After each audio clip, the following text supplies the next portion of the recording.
ओडिशार आदिकवि सारला दास, अतिबड़ी जगन्नाथ दास, भक्त कवि मधुसूदन राव, व्यास कवि फकीरमोहन सेनापति, विदग्ध कवि अभिमन्यु सामंत सिंह, बाणीकंठ निमाईचरण हरिचंदन, कविवर राधानाथ राय, कवि सूर्य बलदेव रथ, कांत कवि लक्ष्मीकांत महापात्र, कविचंद्र कालीचरण पट्टनायक, छंद कवि राधामोहन गणनायक, कवि मंजुल कृष्ण प्रसाद बसु, जातीय कवि वीरकिशोर दास, कविशेखर चिंतामणि महांती, किशोर कवि श्यामसुंदर दास, गणकवि वैष्णव पाणी, प्रकृति कवि गंगाधर मेहर, प्रेम कवि मायाधर मानसिंह, पल्ली कवि नंदकिशोर बड़,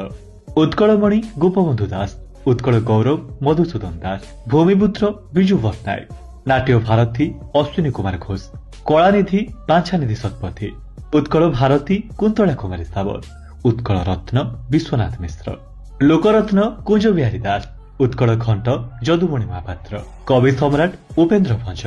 सन्थ कवि भीम भुई, स्वभाव कवि गंगाधर मेहर, कर्मवीर गौरीशंकर राय, उत्कल केसरी हरिकृष्ण महाताब।